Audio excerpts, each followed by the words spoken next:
लाजिम है कि हम भी देखेंगे, लाजिम है कि हम भी देखेंगे, हम देखेंगे, हम देखेंगे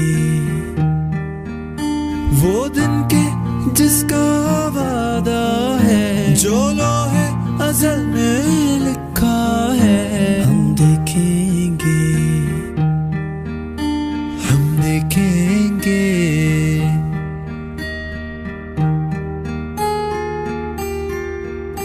जब जुल्मों से तमके कोवे गरां रूई की तरह उड़ जाएंगे। हम महकूमों के पांव तले ये धरती धड़ धड़ धड़केगी, और अहले हकम के सरों पर जब बिजली कड़ कड़ कड़केगी।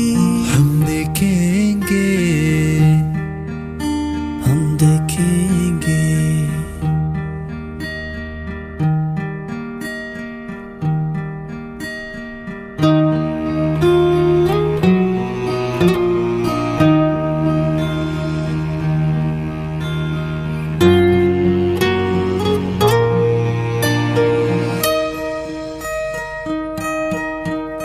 बस नाम रहेगा अल्लाह का,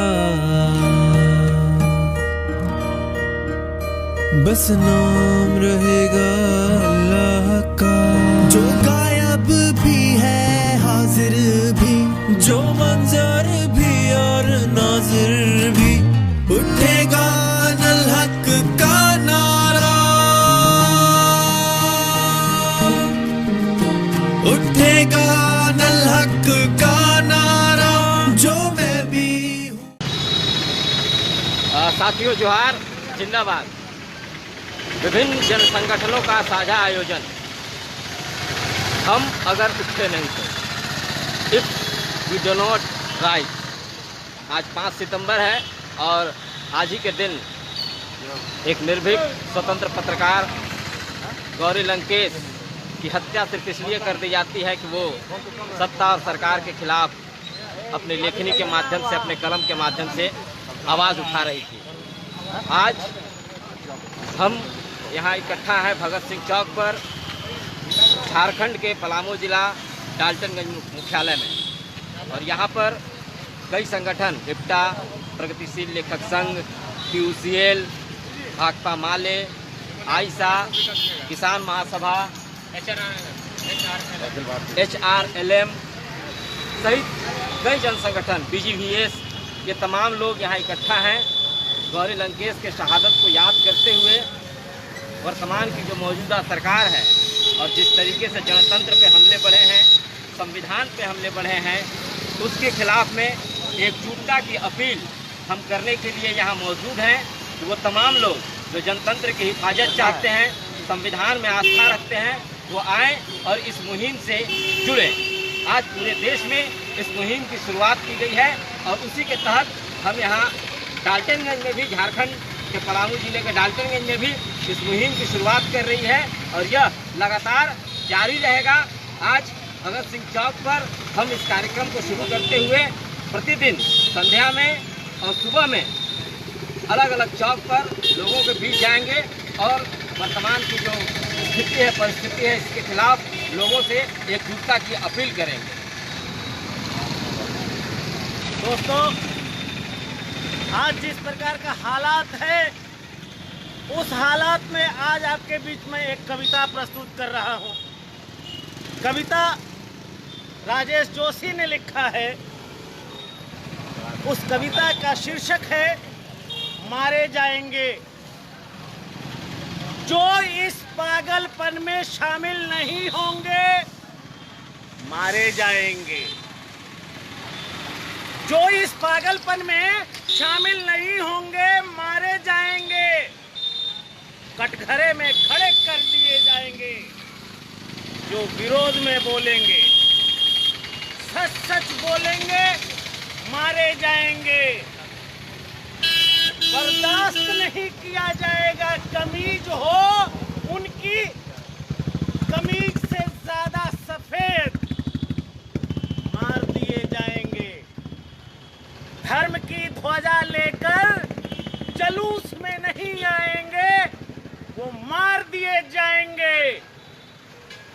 निरपराधी होना आज जुर्म है। जिनके हाथ में हथियार नहीं वो जुर्म है, वो सभी मार दिए जाएंगे। साथियों, आपको मालूम है कि जब से 2014 में नरेंद्र मोदी की सरकार आई है, सपनों और उम्मीदों के साथ आने वाली इस सरकार ने देश की जनता के सपनों और उम्मीदों को तो पूरा नहीं किया। गरीबी, बेरोजगारी, महंगाई अपने चरम सीमा पे है। जीडीपी जो है 23% माइनस में चला गया है। रेल का सौदा किया जा रहा है, भेल बेचा जा रहा है। हिंदुस्तान के पार्लियामेंट के ऊपर एक बोर्ड लटका दिया गया है जिस पर लिखा हुआ है कि India is for sale, Hindustan बिक्री के लिए है। आइए रेल खरीदिए, भेल खरीदिए, सेल खरीदिए, कोयला खरीद लीजिए, जैसे इनके बाप का माल हो। हम यहाँ इस चौक पे खड़ा होकर कहना चाहते हैं कि कीमत चाहे जितनी आकर्षक क्यों नहीं हो, हमारी मातृभूमि टिकाऊ नहीं है। India is not for sale. Hindustan को बेचने की इजाज़त किसी को नहीं दी जाएगी। आज 5 तारीख को हिंदुस्तान के कई संगठनों ने इस क्रूर, हृदयहीन और तानाशाह शासन के खिलाफ ये फैसला लिया है कि असहमत होने वाले जिन सामाजिक और राजनीतिक कार्यकर्ताओं को जेल के अंदर बंद किया गया है वो हिंदुस्तान के टॉप क्लास इंटेलेक्चुअल हैं।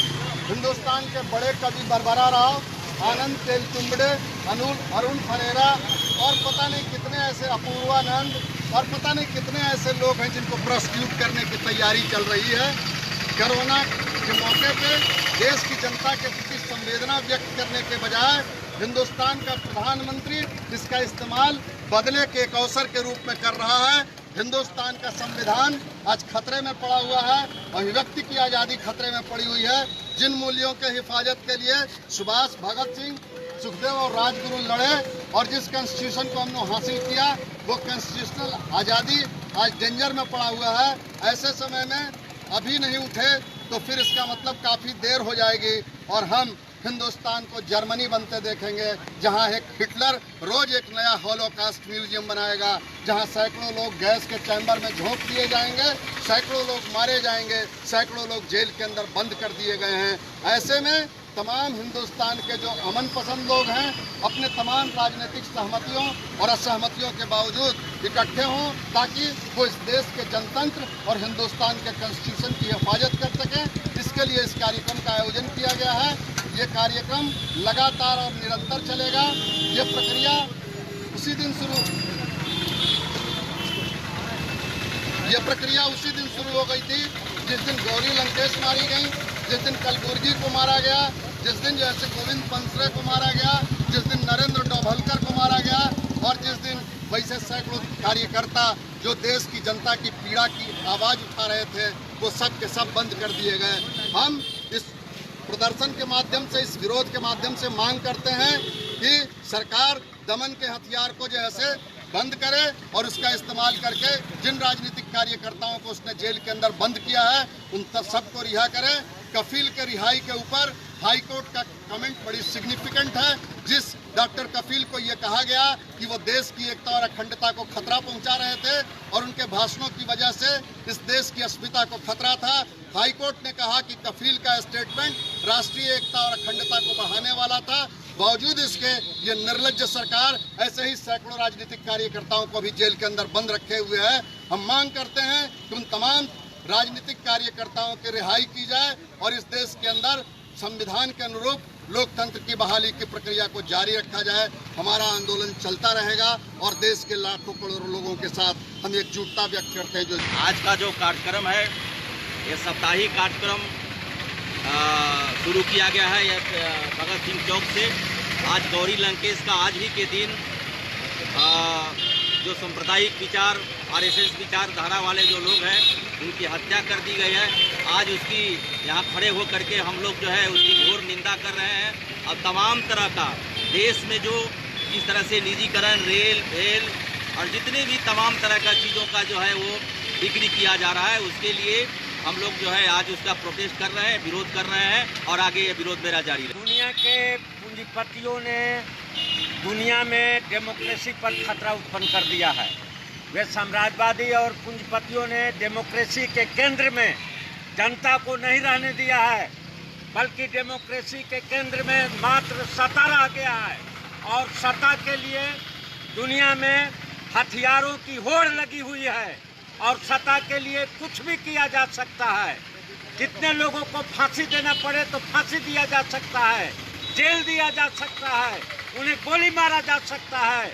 इसीलिए आज डेमोक्रेसी पर जो खतरा है उसे बचाने की जरूरत है और डेमोक्रेसी के केंद्र में जनता को लाने की जरूरत है और इसका आंदोलन करने की जरूरत है और उसी के कड़ी में यह आंदोलन है। अभिव्यक्ति की आज़ादी के लिए लड़ने वाले अधिकांश लोगों को जेल में बंद कर दिया गया है। जमानत होने के बाद भी उन पर एनएसए लगा करके जेल में बंद रखा गया है। भरभरा राव जो 80 साल के हो गए हैं उनको 2 साल से जेल में रखा गया है, लेकिन केस भी शुरू नहीं हुआ है। देश के संविधान को बचाने के लिए और देश की जनता के हिफाजत के लिए और आगामी देश को दिवालिया होने से बचाने के लिए हम तमाम लोग जो डेमोक्रेटिक पसंद है, जो अभिव्यक्ति की आज़ादी के पक्षधर है, जो संविधान को बचाना चाहते हैं, राष्ट्रीय पैमाने पर विभिन्न संगठनों के लोग एक होकर के सड़क पर उतरे हैं। हम इस लड़ाई को लगातार जारी रखेंगे और मोदी के मंसूबों को हम कामयाब नहीं होने देंगे और संविधान और देश को बचाने के लिए भगत सिंह और फाटुला के रास्ते पर चलते हुए हम अपनी कुर्बानी तक देने को बराबर तैयार रहें। जनता इस देश की मालिक है और जनता के शासन काल में भाई नरेंद्र मोदी जी ने जिस तरह से देश को अपने कब्जे में कर और शासन चला रहे हैं, भारत की जनता कभी भी कबूल नहीं करेगी और जनता सारा चीज़ देख रही है और उनके शासन काल को जड़ से लेकर कबार कर फेंकेगी कि पुनः यह भारत देश में उनकी नाम और उनकी सत्ता समाप्त हो जाएगी। इसलिए यह जनता का देश है और जनता इसका मालिक है और इस जनता का कार्यपालिका, विधायिका और न्यायपालिका का सर्वोच्च श्रेष्ठ पदों पर हमारे वीर भगत सिंह है और यह वीर भगत सिंह की आज़ादी को, देश की आज़ादी को छिपाते हुए देश को बर्बाद करना चाहती है भारतीय जनता पार्टी। इसलिए यहाँ की जनता मोदी जी को और पूरे उनकी पार्टी को सफाया करेगी, यही हमारा विरोध है।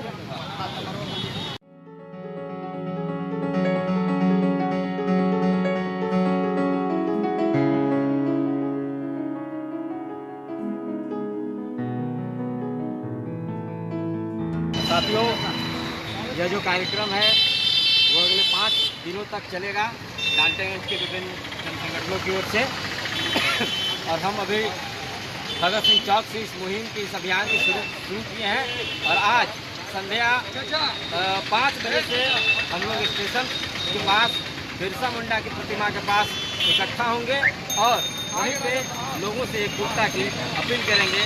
आप तमाम लोग हमसे जुड़े, इस मुहिम से जुड़े, इसके लिए बहुत बहुत शुक्रिया, बहुत बहुत धन्यवाद। वो जो साए में गैर मसलहत के पले, ऐसे दस्तूर को सुबह पे नूर को मैं नहीं मानता, मैं नहीं